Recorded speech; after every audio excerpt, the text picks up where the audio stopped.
에베소서 9강을 시작하겠습니다. 바쁘신데 이렇게 들어오셔서 너무 감사드리고요. 먼저 기도하고 시작하겠습니다. 사랑하는 하나님 아버지, 오늘도 하나님을 알고자 하나님을 사모하는 저희들이 모였습니다. 우리와 말씀으로 동행하시는 하나님께 감사와 찬양을 올려드립니다. 오늘 교회의 교회됨, 교회의 교회된 성도의 성도됨이 어떻게 드러나는지 말씀을 듣겠습니다. 우리 안에 주인으로 계신 성령님께 순종할 때 우리에게 길을 보이시고 길이 되어 주시니 오늘도 주님을 기대합니다. 예수님의 이름으로 기도합니다. 자, 우리가 지금 이제 5장 공부할 차례예요. 그런데 1장부터 3장까지는 교회는 무엇인가에 대해서 바울의 그 계시를 하나님께서 보여주신 그 교회의 영광에 대해서 봤습니다. 1장은 교회는 누구인가? 2장은 그러면 교회의 존재 목적은 무엇인가?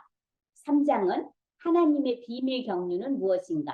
즉 예수를 믿기만 하면 누구든지 구원받는다. 이방인이든지 유대인이든지 상관없이 함께 하나님의 상속자가 되고 함께 지체가 되고 함께 약속을 받는 자가 된다. 이게 하나님의 비밀 경륜에 대한 바울의 깨달음이었습니다. 그러면 4장과 5장, 6장은 무엇을 말씀하시기 위해서 이렇게 기록했나? 우리에게 교회됨, 교회의 교회됨, 교회된 성도의 성도됨은 무엇으로 드러나고 증명될 수 있나? 이 내용이 에베소서 4장, 5장, 6장에 기록되어 있어요. 지난 시간에 우리가 읽어본 에베소서 4장은 교회됨은 하나님의 성품으로 변화된 성품으로 드러난다. 이것이 4장 말씀이었어요. 그런데 오늘 5장에서는 5장 21절까지 이 교회됨은 하나님의 성품으로 변화된 것으로 드러나고 증명된다가 계속되는 거예요. 그리고 5장 22절부터 33절까지는 관계의 변화로 교회됨이 드러난다. 이 내용을 우리가 볼 거예요. 그러면 6장은 무엇으로 교회됨이 드러나는가? 이제 6장에서 조금 중간 부분까지는 관계 변화로 드러난다는 내용이 계속되다가 이제는 6장 10절부터 가면 뭐로 교회됨이 드러나느냐면 예수 그리스도 진리를 지키기 위하여 사단과 싸우는 공동체인가 아닌가로 교회됨이 드러난다. 이렇게 생각하면 1장부터 6장까지 에베소서가 한눈에 딱 정리돼요. 자, 오늘의 그 하나님의 성품으로 변화된 것으로 드러나는 교회됨의 내용이 4장부터 5장 21절까지 계속되는 내용이에요. 자, 교회됨은 공동체의 성품 변화와 예수 그리스도로 인한 성품 변화와 예수 그리스도로 인한 관계의 변화로 드러나는데 하나님께서 이 목적을 달성하시기 위해서 우리에게 가정과 교회를 허락하셨다는 것을 우리가 오늘 공부할 거예요. 근데 제가 오늘 아침에 일어나서 제가 기도를 했어요. 하나님, 이게 에베소서가 너무 어려운데 이거 4장, 5장, 6장을 한 절에 한 줄로 딱 설명해 줄 수 있는 말이 없을까요? 하고 제가 오늘 아침에 일어나서 기도를 했는데 하나님이 저에게 이런 말씀을 주셨어요.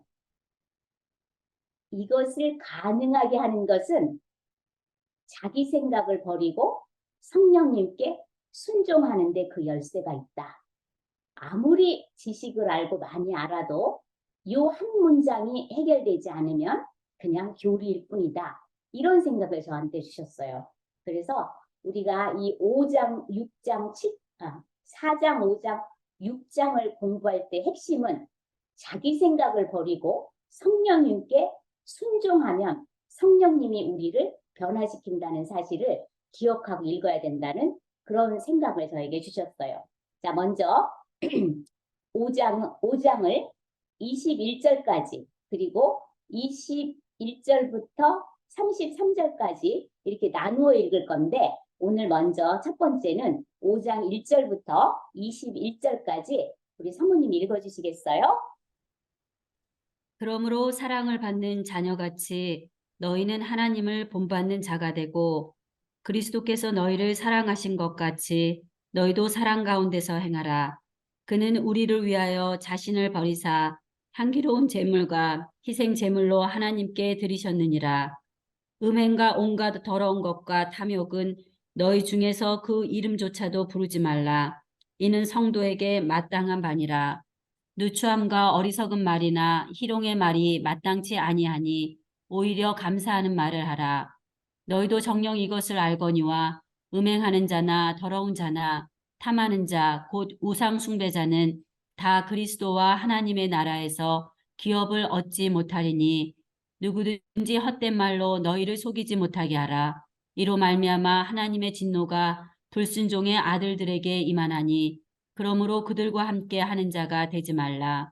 너희가 전에는 어둠이더니 이제는 주 안에서 빛이라. 빛이 자녀들처럼 행하라. 빛의 열매는 모든 착함과 의로움과 진실함에 있느니라. 주를 기쁘시게 할 것이 무엇인가 시험하여 보라. 너희는 열매 없는 어둠의 일에 참여하지 말고 도리어 청망하라. 그들이 은밀히 행하는 것을 말하기도 부끄러운 것들이라. 그러나 책망을 받는 모든 것은 빛으로 말미암아 드러나나니 드러나는 것마다 빛이니라. 그러므로 이르시기를 잠자는 자여 깨어서 죽은 자들 가운데서 일어나라. 그리스도께서 너에게 비추이시니라 하셨느니라. 그런즉 너희가 어떻게 행할지를 자세히 주의하여 지혜 없는 자 같이 하지 말고 오직 지혜 있는 자 같이 하여 세월을 아끼라. 때가 악하니라. 그러므로 어리석은 자가 되지 말고 오직 주의 뜻이 무엇인가 이해하라. 술 취하지 말라. 이는 방탕한 것이니 오직 성령으로 충만함을 받으라. 시와 찬송과 신령한 노래들로 서로 화답하며 너희의 마음으로 주께 노래하며 찬송하며 범사의 우리 주 예수 그리스도의 이름으로 항상 아버지 하나님께 감사하며 그리스도를 경외함으로 피차 복종하라. 네, 고맙습니다.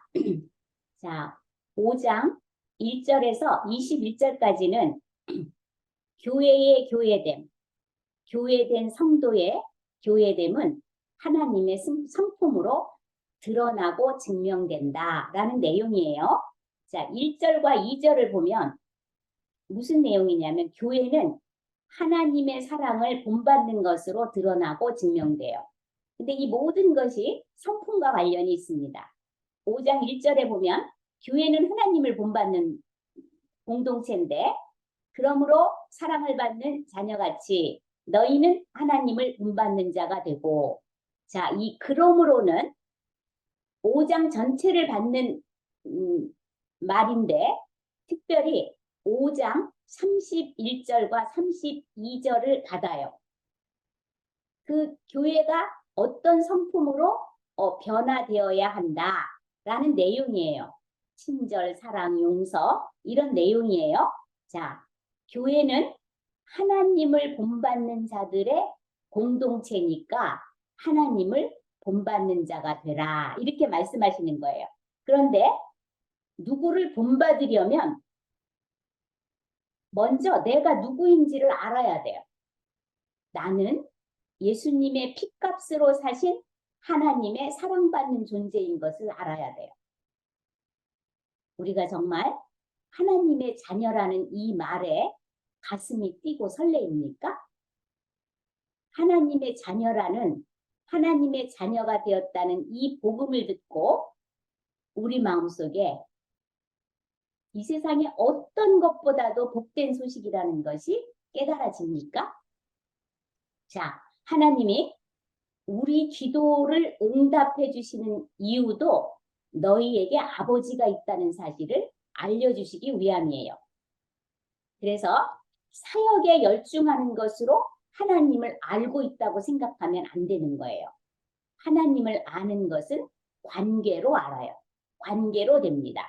하나님의 자녀가 된다는 것은 도를 닦아서 높은 경지에 이르는 것이 아니에요.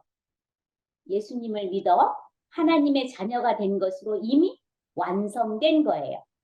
하나님의 자녀가 되었다는 이 사실 하나만으로 가슴이 뛰고 안심이 되어야 맞는 거예요. 자, 그리스도인은 하나님을 본받는 자예요. 그러니까 하나님은 본체가 사랑이에요. 그래서 그 사랑, 하나님의 인격을 본받는 자들이에요. 그리스도인은.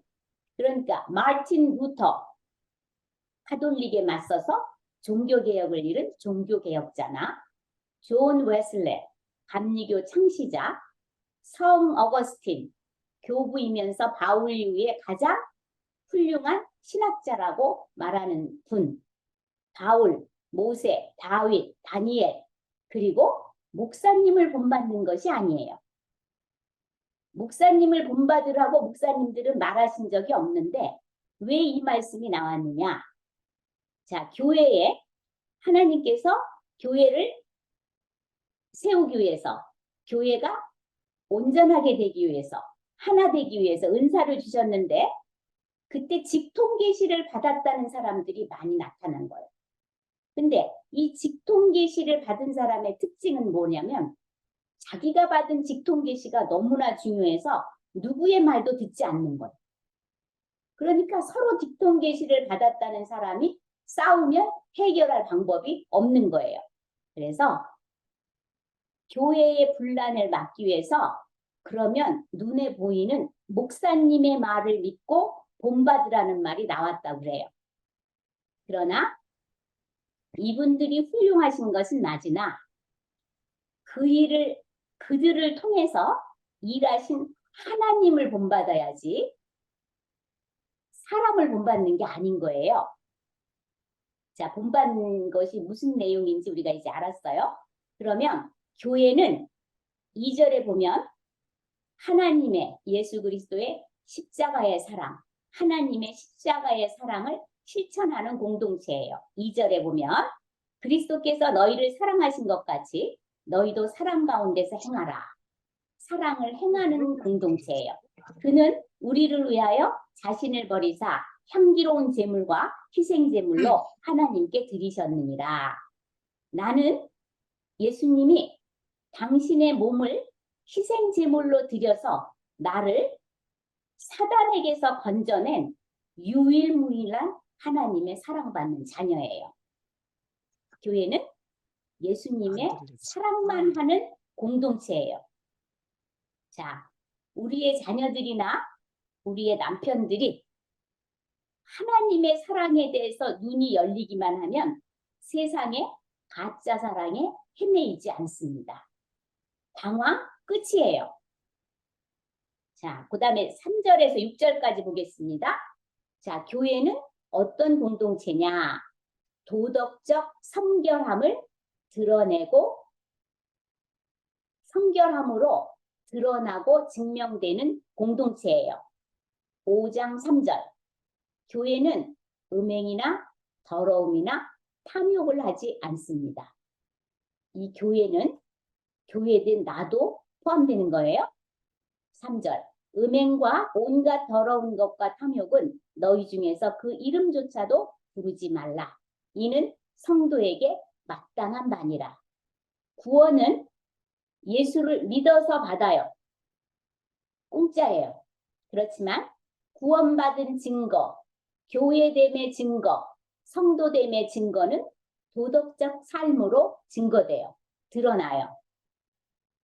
자, 예수를 믿는데도 음행과 더러움, 탐욕에서 벗어나지 못하는 이유가 뭘까요? 아직 거룩함이 주는 자유함을 모르기 때문이에요. 옛사람으로 사는 것이 좋아서 버릴 수가 없는 것. 그래서 교회를 다녀도 직분을 받았어도 음란 비디오, 은밀한 죄, 더러운 삶, 과도한 욕망을 절제할 수 없는 거예요. 뭐가 좋아서? 옛사람이 좋아서. 자, 4절에 보면 교회는 하나님 나라의 언어를 쓰는 공동체예요. 누추함, 이게 더러운 말이에요. 누추함과 어리석은 말, 그 시잘데기 없는 말, 그 다음에 희롱의 말, 이거는 상스러운 말이에요. 누추함과 어리석은 말이나 희롱의 말이 마땅치 아니하니 오히려 감사하는 말을 하라. 자, 본능에서 나오는 옛사람의 언어를 쓰지 말고 천국의 언어인 감사하는 말을 하라. 자, 예수를 믿게 되면 두 가지가 변해요. 자랑하지 않습니다. 그리고 말이 변합니다. 최고의 보화이신 죽음과 생명을 해결하신 그 예수님이 나에게 들어와 계신데 뭐 보이는 것을 자랑할 수 있겠어요? 그죠? 예수님이 내 안에 계신데도 계속 자식 자랑하고 가진 것 자랑하고 갔다 온 것 자랑하고 이런 사람은 다시 그 예수님이 보아이신 예수님이 최고이신 예수님을 인정할 수 없이 사는 거예요. 그리고 공동체는 예수님의 성품으로 변화됐기 때문에 말이 변해요. 그런데 남자들이 욕을 자주 하잖아요. 그 욕을 하는 데는 그 속에 분노가 깔려 있는 거야. 그래서 화 조절을 못해. 그리고 모든 갈등과 싸움에서 한 번에 제압해서 이겨보려는 그런 생각이 있기 때문에 욕을 하는 거예요. 그리고 어느 때는 친하게 보이려고 또 욕도 해요. 욕하는 사람은 자기 생각이 관철되어 오지 못한 그 거절감이 항상 자기를 괴롭히기 때문에 분노가 있어요. 그런데 이 분노가 말로 표출되는 거예요. 그래서 이 사람은 예수님이 내 안에 들어와 계신 것을 모르거나 들어와 있지 않거나 들어와 계시다는 것을 잊어버리고 사는 사람이에요. 그래서 내 안에 계신 성령님과 민감하게 매 순간 교통하는 것은 나를 살리는 가장 큰 무기예요. 자, 그 다음에 5절에 보면 교회는 우상 숭배하지 않습니다. 5절 너희도 정녕 이것을 알거니와 음행하는 자나 더러운 자나 탐하는 자 곧 우상 숭배하는 자는 다 그리스도와 하나님의 나라에서 기업을 얻지 못하리라. 자, 바울이요 3절과 4절을 5절과 같이 놓고 설명하고 있어요. 이렇게 행하는 것은 우상 숭배라는 거예요. 자, 음행, 더러움, 탐욕, 즉 이건 불의한 자예요. 곧 우상 숭배하는 자는 하나님의 나라에 들어갈 수 없다. 이 말은요, 이런 일을 하는 사람은 지옥 간다는 소리예요. 이걸 돌려 말해서 그렇지. 그래서 사단이 문화라는 이름으로 유혹하는데도 정신 나간 아내들이 너무 많은 거예요. 이거를 문화라고 가정에 쉽게 받아들이는 거예요. 자, 세상에서 세상 사람들과 함께 사는 것은 맞아요. 그러나 말이나 행동과 결단은 그들과 구별되어야 합니다. 우상숭배자는 하나님의 상속자의 권리를 얻었어도 그 권리를 잃어버리고 사는 사람들이에요. 자, 아무 생각 없이 아침에 오늘의 운세를 보고 시작하는 것, 손금을 보는 것, 길 가다가 palm reading 있으면 막 들어가고 싶은 그런 막 충동을 느끼는 것, 또 재미라면서 믿지는 않아 재미로 보는 거야 하면서 점집에 가는 것, 교회의 허락 없이 용한 권사님에게 기도받으러 다니는 것, 하나님께 바라는 것이 있어 헌금으로 미리 돈을 찔러드리는 것, 답답한 일을 방언하는 권사님에게 어떻게 될 것인지 알아달라고 부탁하는 것, 운동이라고 하면서 요가, 라인 댄스 등 그 뿌리가 어디서 왔는지도 모르면서 몸에만 좋다면 생각 없이 하는 것, 알면서도 하는 것, 이거 다 우상숭배예요. 그 다음에 6절과 7절 보면 교회는 헛된 말로 속임을 받지 않고 불순종하는 사람들과 함께 하지 않는 공동체예요.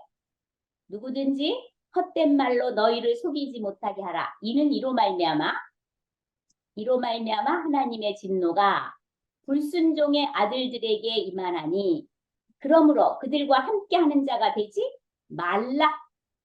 자, 유대교로 돌아가지 뭐하러 예수교를 믿어가지고 이 고생을 하냐. 가이사에게 충성해야 먹고 살고 자식도 교육시킬 돈이 나오니 자식이 있고 하나님도 있는 것이지 가이사를 그냥 믿어. 자, 이 땅에서 마음대로 살아 보는 것도 인생의 묘미지 어떻게 성경대로만 사냐. 이렇게 말하는 헛된 말로 자신을 속이지 못하게 하라는 거예요. 그리고 그렇게 말하는 사람들과 짝하지 말라는 거예요. 이 말은 돌려서 말해서 그렇지 직접적으로 말하면 이런 사람들과 짝하면 지옥 간다는 소리예요. 교회는 불순종하는 자들과 함께하지 않는 공동체예요.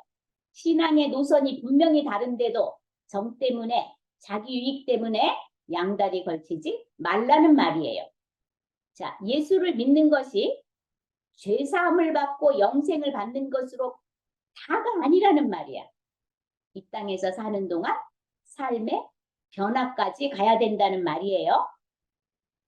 처음에 말했지만 내 소견, 내 생각을 꺾고 성령님에게 굴복해야 이 일이 가능합니다. 하나님이 아무리 고치려고 해도 제 것을 고집하고 있으면 성령님도 못하시는 거예요.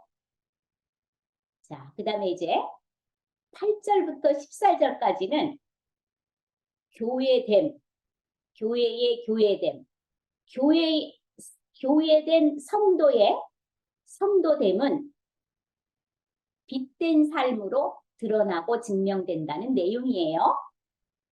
8절, 교회는 빛의 자녀의 삶을 살아요. 너희가 전에는 어둠이더니 이제는 주 안에서 빛이라. 빛의 자녀들처럼 행하라. 구원받기 전에는 어둠이 정체성이었어요. 그리고 어둠이 너무 좋아. 그런데 구원받은 후에는 빛이 정체성이에요. 예수님을 만나기 전에는 어두움의 자녀로 어두운 일을 하고 살았어요. 우리 부모들이 얼마나 말이 안 되느냐면요. 그 엄마들이 더 말이 안 돼요. 마약하는 애와 같이 다니는데도 우리 애는 착해서 괜찮을 거라는 거예요. 그리고 애가 잘못하면 친구 탓이라는 거예요. 그렇게 생각하는 넉넉한 부모들이 있어요. 우리 애와 우리는 절대 착하지 않아요. 우리 애와 우리는 죄인이에요. 다 예수님을 믿어 구원받고 빛의 자녀로 새로 거듭나야 하는 사람들이에요. 9절, 교회는 빛의 열매를 맺는 공동체인데, 자, 빛의 열매는 모든 착함과 의로움과 진실함에 있느니라. 자, 빛의 자녀가 맺는 열매는 모든 착함과 의로움과 진실함이다. 자, 열매라는 말은 생명이 있다는 말이에요. 생명이 있기 때문에 결과가 나타난 거예요. 자, 성품의 열매는 내가 성령님과 관계를 맺고 성령님에게 절대 순종할 때 맺어져요. 내가 그냥 예수님을 믿고 교회 다니면 내 성품이 변할 것이다. 아니라니까요. 예수님에게 그 성령님에게 순종해야 맺어져요. 10절 교회는 주를 기쁘시게 하는 공동체예요. 주를 기쁘시게 할 것이 무엇인가 시험하여 보라. 이게 5장 10절 말씀인데 교회와 성도는 주를 기쁘시게 하는 삶을 사는 사람들이에요. 하루 종일 내가 생각하고 있는 것이 나의 주인이에요. 이것이 나에게 주인 행세를 하면서 나를 끌고 다녀요. 그래서 그것으로 끌려다닐까 봐 너희는 근심하지 말라고 하고 염려하지 말라고 하시면서 우리에게 기도라는 기가 막힌 무기를 주신 거예요. 끌려다니지 않게 하기 위해서. 그 다음에 11절에 보면 교회는 어둠의 일에 참여하지 않아요. 너희는 열매 없는 어둠의 일에 참여하지 말고 도리어 책망하라. 자, 어둠의 일은 옛사람이 행하는 일이에요. 육체의 일은 분명하니 이게 지금 갈라디아서 5장 19절에서 21장 말씀이에요. 육체의 일은 분명하니 곧 음행과 더러운 것과 호색과 우상숭배와 주술과 원수 맺는 것과 분쟁과 시기와 분냄과 당짓는 것과 분열함과 이단의 투기와 술 취함과 방탕함이라. 이것이 어둠의 일인 거예요. 자, 빛은 열매이고 어둠은 일이라고 표현했어요. 열매는 빛의 열매는 생명으로 하나님과의 관계로 하나님과의 교제로 맺어지는 거고 이것은 성령님에게 절대 순종해야 맺어지는 것이고 어두움은 그냥 일이에요. 행위예요. 관계가 없이 그냥 맺어집니다. 12절 교회는 은밀히 행하는 부끄러운 것을 행하지 않아요. 그런 공동체예요. 12절에 보면 그들이 은밀히 행하는 것들은 말하기도 부끄러운 것들이다. 자, 갈라디아서 5장 19절에서 21절 그 말씀의 내용이 부끄러운 것들이에요. 은밀하게 끌려가는 성적인 유혹, 장로님이 두 집 살림을 하시는 일, 성가대에서 일어나는 부적절한 만남, 오빠라고 부르지 말라 그랬죠? 그죠? 남자 성도들을 아무리 친해도 오빠라고 부르지 마세요. 또 몰래 보는 음란 동영상, 19금 영화, 드라마, 그런 코미디 이런 것들이 다 은밀히 행하는 부끄러운 것들이에요.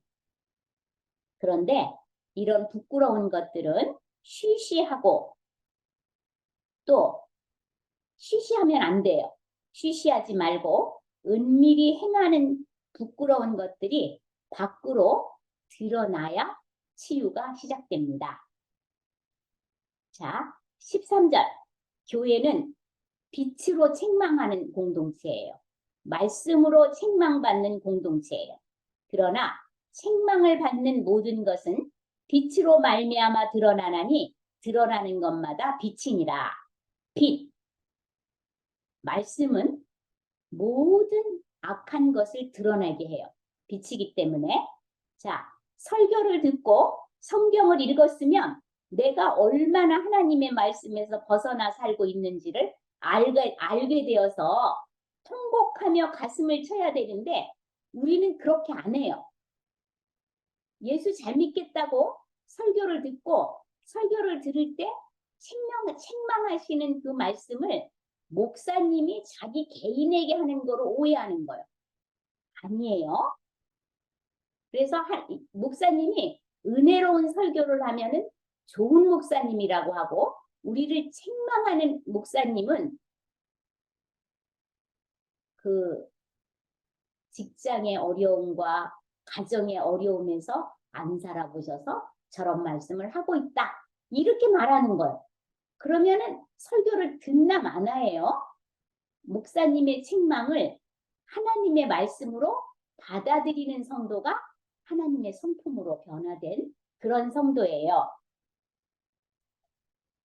그래서 감동하고 나를 알아주고 그런 설교만 찾아다니면 안 되는 거야. 왜 이렇게 성경이 한 장으로 딱 끝날 수도 있는데 왜 이렇게 길어진 줄 알아요? 66권인 줄 알아요?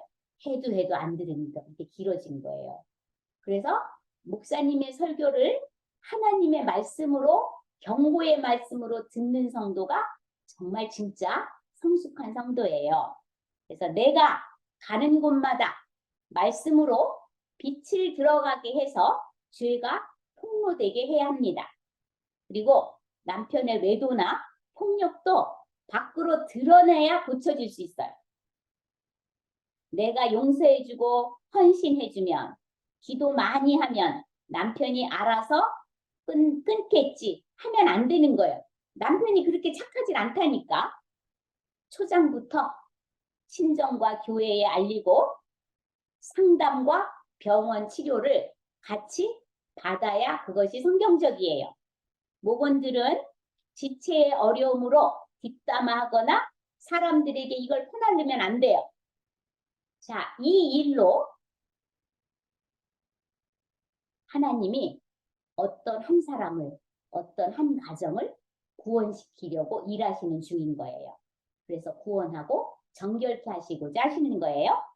자, 5장 14절. 교회는 생명을 구하는 공동체예요.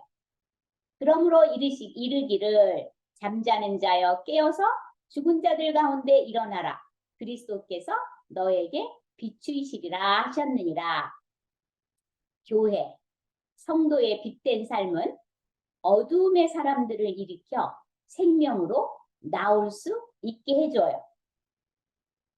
자, 15절부터 20절까지는 교회됨은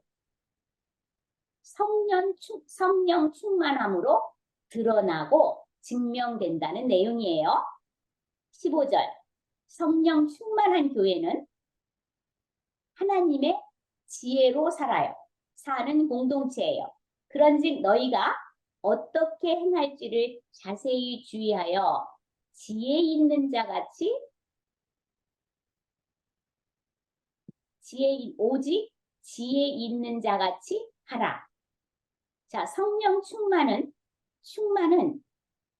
교회나 성도에게 성경에 근거한 판단을 할 수 있도록 도와줍니다. 그러나 우리는 하나님의 말씀, 지혜대로 살지 않고 옳고 그름이나 감동적인 것으로 살아요. 그걸 받아들여요.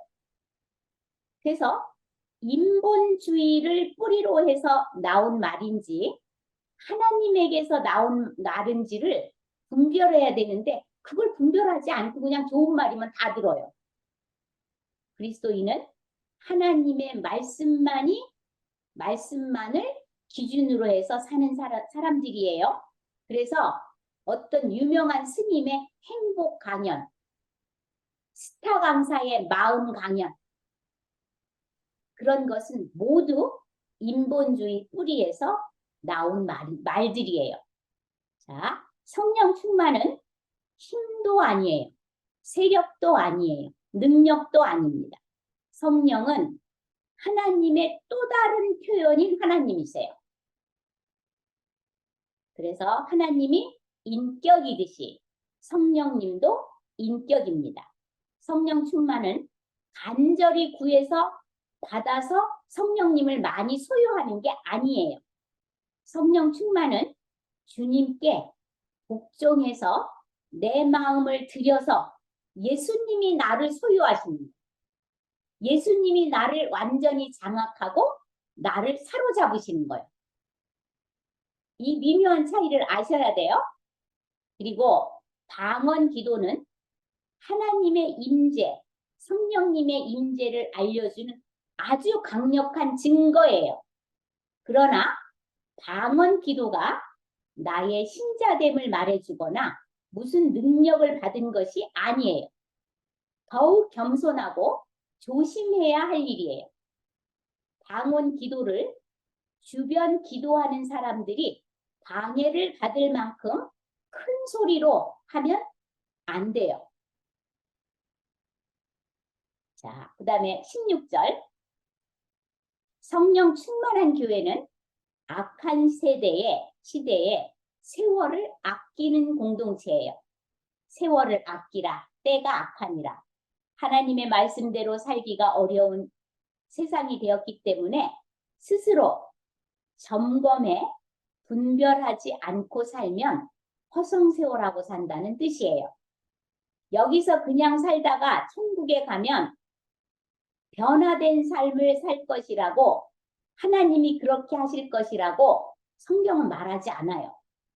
여기서 사라지는 것이 천국에 가서도 사는 거예요.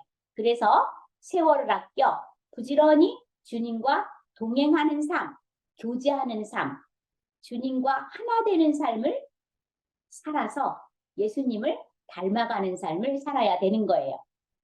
자, 17절. 성령 충만한 교회는 주님의 뜻이 무엇인지 분별하는 공동체예요. 그러므로 어리석은 자가 되지 말고 오직 주의 뜻이 무엇인가 이해하라. 자, 성령 충만하면 판단력, 분별력, 사고력, 지혜가 생겨서 하나님의 뜻을 잘 알 수 있게 돼요. 그런데 우리는 성경 읽고 설교 듣고 주님의 뜻이 무엇인지도 알고 상담해도 끝내는 결론적으로는 자기 마음대로 분별하고 자기 마음대로 결정해요. 그래서 내가 시끄러운 거예요. 그래서 교회가 시끄러운 거예요. 18절. 성령 충만한 교회는 성령으로 충만해요. 술 취하지 말라 이는 방탕한 것이니 오직 성령으로 충만함을 받으라. 자, 성령의 충만함은 하나님이 하시는 일이지만 진짜 열쇠는 내가 가지고 있어요. 그래서 바울은 성령 충만을 술 취한 것과 비교를 했어요. 술 취함은 술이 나를 변화시켜서 달라지게 해요. 방탕하게 합니다. 술 먹고 나면 막 이상한 소리를 하고 밖에서 오줌 싸고 이래도 몰라요. 뭐가 변했어요? 술이 변하게 한 거예요. 그러나 본인이 마시지 않는 한 본인을 술 취하게 만들 수는 없어요. 성령 충만도 마찬가지. 성령님은 완전하신 하나님이세요. 내 안에서 충만하게 계세요. 완전하신 분인데 내가 성령님에게 복종할 마음이 없다면 성령님은 나를 어떻게 하실 수 없어요. 왜냐하면 성령님은 인격이시기 때문이에요. 그래서 우리가 그 남편을 정말 예수 믿게 하려고 별기도 다 하잖아요. 근데도 빨리 믿어요, 안 믿어요? 그냥 예수님이 어떻게 확 해가지고 믿겠으면 좋겠잖아. 근데 왜 그게 안 돼요? 하나님이 믿지 않는 남편도 나랑 똑같이 사랑하시기 때문에, 그리고 그 사람도 인격이기 때문에 기다리시는 거예요. 자, 성령님이 나를 어떻게 하실 수 없다 그랬죠? 결국 성령 충만도 나에게 있는 거예요. 주님이 하시지만 내가 순종하느냐에 있는 거예요. 자, 19절 21절. 성령 충만한 교회는 찬양과 감사와 피차 복종이에요. 자, 이해할 수 없는 일이 많아 감사와 찬송과 피차 복종하는 일이 어려워도 예수님이 내 안에 계시기 때문에, 이것이 하나님의 뜻이기 때문에, 성령 충만한 것이기 때문에 그렇게 된다는 말이에요. 자, 이 땅에서 내가 살지만 벌써 천국의 삶을 살고 있다가 천국에 가는 거예요. 자, 여기까지 하고 10분 쉬겠습니다.